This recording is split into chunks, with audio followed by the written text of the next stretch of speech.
A passagem de hoje é 2 Samuel 5, versículos 13 a 25. Vamos ler juntos. E tomou Davi mais concubinas e mulheres de Jerusalém, depois que viera de Hebrom, e nasceram a Davi mais filhos e filhas. E estes são os nomes dos que lhe nasceram em Jerusalém: Samua, e Sobabe, e Natã, e Salomão, e Ibar, e Elisua, e Nefeg, e Jafia, e Elisama, e Eliada, e Elifelete. Ouvindo, pois, os filisteus que haviam ungido Davi rei sobre Israel, todos os filisteus subiram em busca de Davi. O que, ouvindo Davi, desceu à fortaleza. E os filisteus vieram e se estenderam pelo vale dos Refaíns. E Davi consultou o Senhor, dizendo: Subirei contra os filisteus? Entregar-mos-ás nas minhas mãos? E disse o Senhor a Davi: Sobe, porque certamente entregarei os filisteus nas tuas mãos. Então veio Davi a Baal-Perazim, e feriu-os ali Davi, e disse: Rompeu o Senhor a meus inimigos diante de mim, como quem rompe águas. Por isso chamou o nome daquele lugar Baal-Perazim. E deixaram ali os seus ídolos, e Davi e os seus homens os tomaram. E os filisteus tornaram a subir, e se estenderam pelo vale dos Refaíns. E Davi consultou o Senhor, o qual disse: Não subirás, mas rodeia por detrás deles, e virás a eles por defronte das amoreiras. E há de ser que, ouvindo tu um estrondo de marcha pelas copas das amoreiras, então te apressarás. Porque o Senhor saiu então diante de ti a ferir o arraial dos filisteus. E fez Davi assim como o Senhor lhe tinha ordenado, e feriu os filisteus desde Geba até chegar a Gezer. Amém.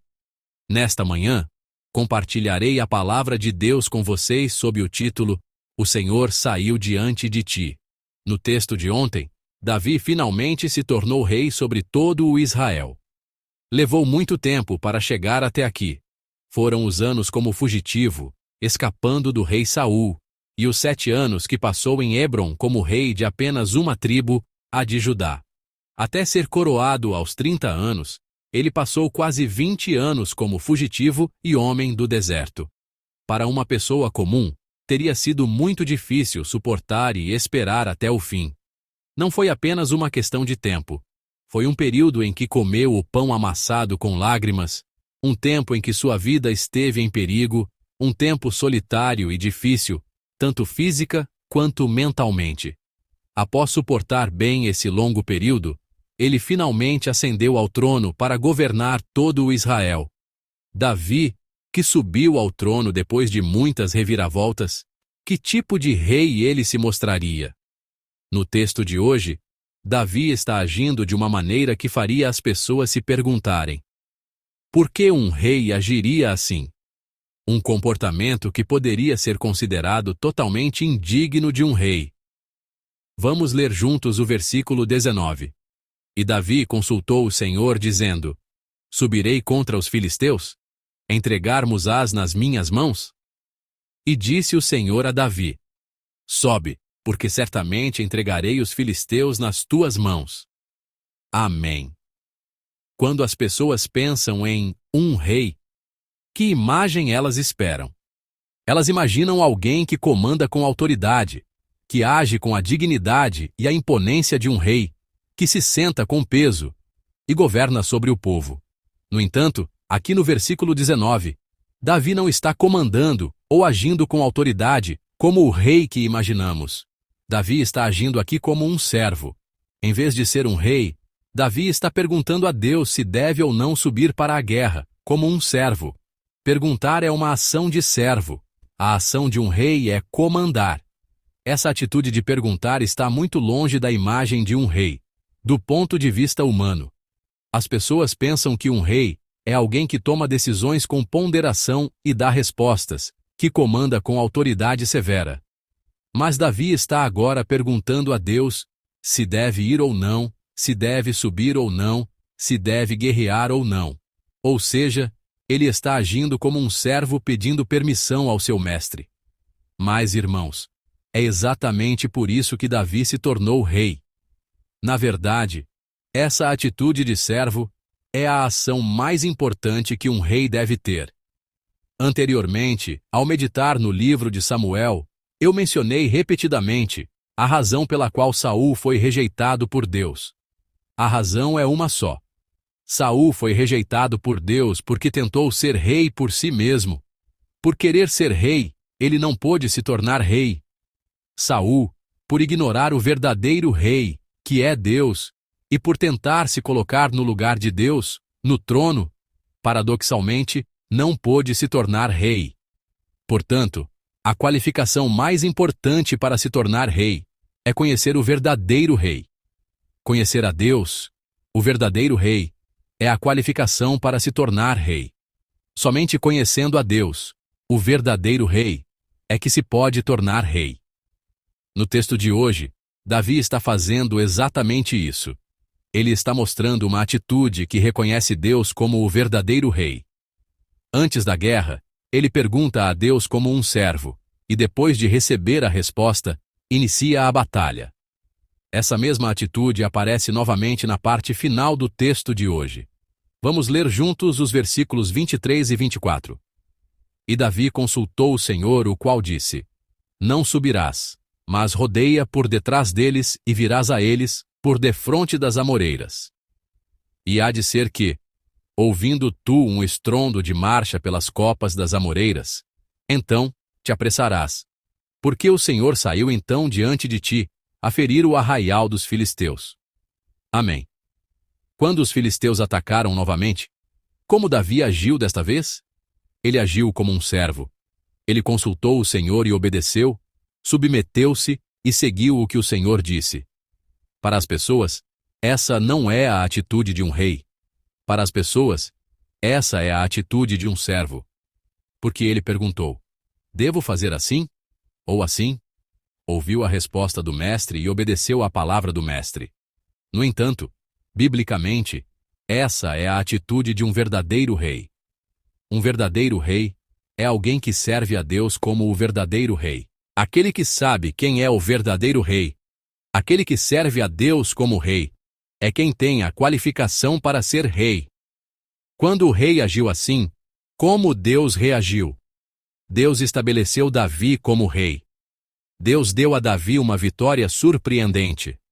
No versículo 24 está escrito: Porque o Senhor saiu então diante de ti, a ferir o arraial dos filisteus.